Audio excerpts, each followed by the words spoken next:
ஒரு அழகான கிராமம் இருந்தது. அந்த கிராமத்தில் ராமையாவும் சுப்புவும் இப்படி பேசிக்கிட்டு இருந்தாங்க.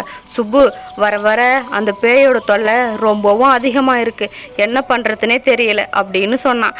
அதுக்கு சுப்பு, ஆமாம் அண்ணன், நீங்கள் சொல்கிறதெல்லாம் உண்மைதான், அந்த பேய்கிட்ட இருந்து நம்ம எப்படி தப்பிப்போமோ அப்படின்னு பேசிக்கிட்டு இருந்தாங்க.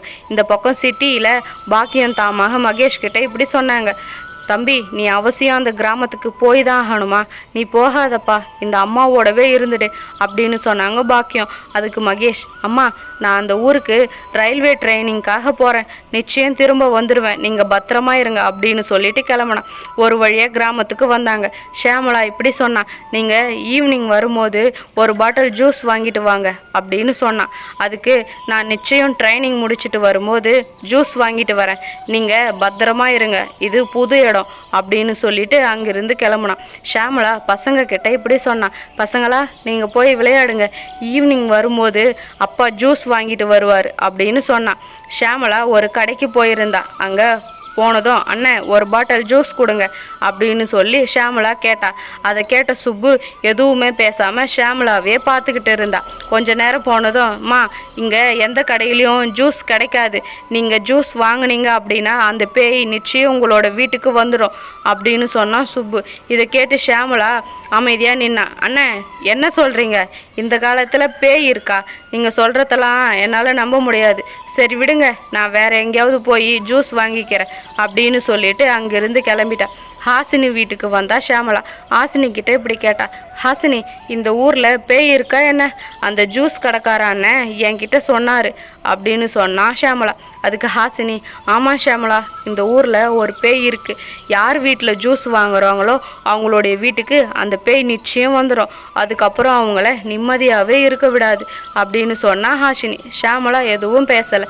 அன்னைக்கு நைட்டு பசங்க அப்பா ஜூஸ் வாங்கிட்டு வருவாருன்னு வெளியே நின்றுக்கிட்டு இருந்தாங்க. அப்போ அங்கே திடீர்னு ஒரு பேய் வந்தது.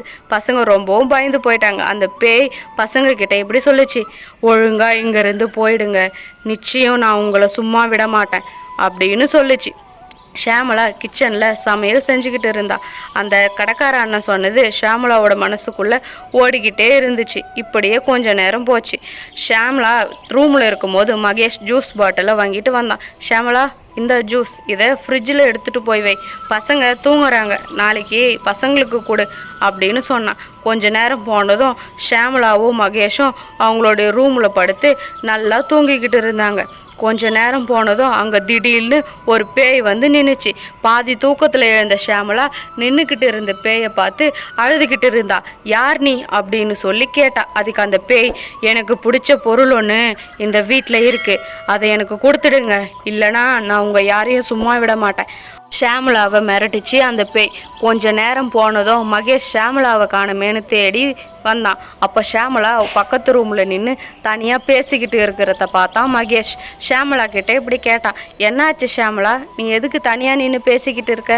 இந்த நேரத்தில் இங்கே என்ன பண்ணுற? வா ரூமுக்கு போகலாம் அப்படின்னு ரூமுக்கு கூப்பிட்டுட்டு போனான். அங்கே போனதும் ஷியாமளா இப்படி கேட்டா, அந்த ரூமில் ஒரு பேய் நின்றுக்கிட்டு இருந்துச்சே, அது உங்களுடைய கண்ணுக்கு நிஜமாவே தெரியலையா அப்படின்னு சொல்லி கேட்டா ஷியாமளா. ஷியாமளா காலையில் மகேஷ் கிட்டே இப்படி சொன்னான், மகேஷ், நம்ம இந்த ஊரை விட்டு போயிடலாம், அந்த பேயை பார்த்ததுலேருந்து எனக்கு ரொம்ப பயமாக இருக்குது அப்படின்னு சொன்னான். அதுக்கு மகேஷ், ஷியாமளா, நீ எதுக்கும் பயப்படாத, நீ சொல்கிற மாதிரி பேயெலாம் எதுவுமே கிடையாது, நான் ஈவினிங் சீக்கிரமாக வந்துடுறேன் அப்படின்னு சொல்லிட்டு கிளம்புனான். அன்றைக்கி நைட்டு மகேஷ் வர வழியில் அந்த கிணத்துக்கிட்ட பேய் நிற்கிறத பார்த்து ரொம்பவும் பயந்து போனான் மகேஷ். உடனே அங்கேருந்து கிளம்பிட்டான். வீட்டுக்கு வந்ததும் ஷியாமளா கிட்டே இப்படி சொன்னான், ஷியாமளா, இன்னைக்கு நான் வேலையிலிருந்து வரும்போது கிணத்துக்கிட்ட அந்த பேயை பார்த்தேன், நீ சொல்லும்போது நான் நம்பவே இல்லை, ஆனால் இப்போது எனக்கு ரொம்பவும் பயமாக இருக்குது அப்படின்னு சொன்னான் மகேஷ். அன்றைக்கி நைட்டு அவங்க 2 பேரும் அவங்களுடைய ரூமில் படுத்து தூங்கிட்டு இருந்தாங்க. அப்போது திடீர்னு ஒரு சத்தம் கேட்டுது. கொஞ்ச நேரம் போனதும் அந்த பேய் அவங்களுடைய ரூமுக்கு திரும்பவும் வந்துச்சு.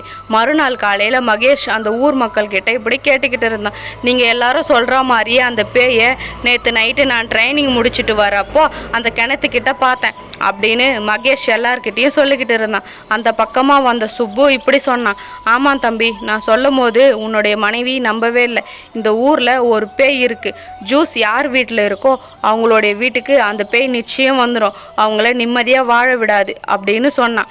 ஷியாமளா ஒரு யோசனை சொன்னான். இங்கே பாருங்க, இது எல்லாத்துக்கும் ஒரு வழி இருக்குது. நம்ம அந்த துர்க்கை அம்மன் கோவிலுக்கு போயிட்டு அவங்கக்கிட்ட உதவி கேட்டால் நிச்சயம் துர்க்கை அம்மன் நம்மளுக்கு உதவி செய்வாங்க அப்படின்னு சொன்னான். ஹாசினி கிட்ட போய் இந்த விஷயத்த சொன்னான். ஹாசினி, நீ ஊர் மக்கள் எல்லாரையும் கூப்பிட்டுக்கிட்டு மரத்துக்கிட்ட வந்துடு. நம்ம எல்லாரும் சேர்ந்து துர்க்கை அம்மன் கிட்ட வேண்டிக்கிட்டா நிச்சயம் நம்மளுக்கு ஒரு நல்ல வழி கிடைக்கும் அப்படின்னு சொன்னான். ஹாசினியும் ஊர் மக்கள் எல்லாரையும் கூப்பிட்டுக்கிட்டு வந்தா. ஷியாமளா இப்படி சொன்னான், நம்ம எல்லாரும் அந்த துர்க்கை அம்மன் கோவிலுக்கு போயிட்டு ஒன்னா சாமி கிட்ட கேட்டா நிச்சயம் நம்மளுக்கு ஒரு நல்ல வழி கிடைக்கும் அப்படின்னு சொன்னா ஷியாமளா. எல்லாரும் சேர்ந்து துர்க்கை அம்மன் கோவிலுக்கு போய் இப்படி வேண்டிக்கிட்டாங்க. அம்மா, நீங்கள் தான் எங்கள் எல்லாரையும் காப்பாற்றணும் அப்படின்னு வேண்டிக்கிட்டு இருந்தாங்க. அப்போ அங்கே துர்க்கை அம்மன் வந்தாங்க.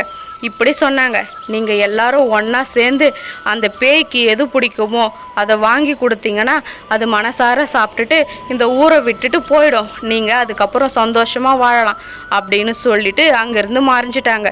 ஊர் மக்கள் எல்லாரும் அன்னைக்கு நைட்டு அந்த கிணத்து பக்கத்தில் ஜூஸை வாங்கி வச்சுட்டு பயத்தோடவே நின்றுக்கிட்டு இருந்தாங்க. கொஞ்ச நேரம் போனதும் அந்த பேய் அங்கே திடீர்னு வந்துச்சு. கொஞ்ச நேரம் பொறுத்து இப்படி சொல்லுச்சு, நீங்கள் எல்லாரும் எனக்கு பிடிச்ச ஜூஸை வாங்கி வச்சதால அதை குடிச்சிட்டு நான் இங்கேருந்து போயிடலான்னு முடிவு பண்ணிட்டேன் அப்படின்னு அந்த பேய் சொல்லிக்கிட்டு இருந்துச்சு. ஊர் மக்கள் எல்லாரும் மகேஷ்க்கும் ஷியாமளாக்கும் நன்றியே சொன்னாங்க. இத்தனை வருஷமாக இந்த பேயால் நாங்கள் ரொம்பவும் கஷ்டப்பட்டுக்கிட்டு இருந்தோம். இனி நாங்கள் நிம்மதியாக அந்த ஜூஸை வாங்கி குடிக்கலாம். நாங்கள் எல்லாரும் சேர்ந்து உங்களுக்கு தான் நன்றி சொல்லணும் அப்படின்னு சொன்னாங்க. இப்படியே சில மாதங்கள் போச்சு. மகேஷோட ட்ரைனிங்கும் முடிஞ்சுது. மகேஷ் இப்படி சொன்னான், ஷியாமளா சீக்கிரமாக கிளம்பு, நம்ம திரும்பவும் சிட்டிக்கு போகிறோம், எனக்கு வேலை கிடைச்சிடுச்சு அப்படின்னு சொல்லி அவங்க எல்லாரும் கிளம்புனாங்க. ஷியாமளா, மகேஷ் அவங்களுடைய பசங்க அந்த ஊர் மக்கள் கிட்ட சொல்லிட்டு திரும்பவும் சிட்டிக்கே வந்துட்டாங்க. மகேஷ், பாக்கியம், ஷியாமளா அவங்களுடைய பசங்க சிட்டியில் அவங்களுடைய வாழ்க்கையை ரொம்ப சந்தோஷமாக வாழ்ந்துட்டு வந்தாங்க.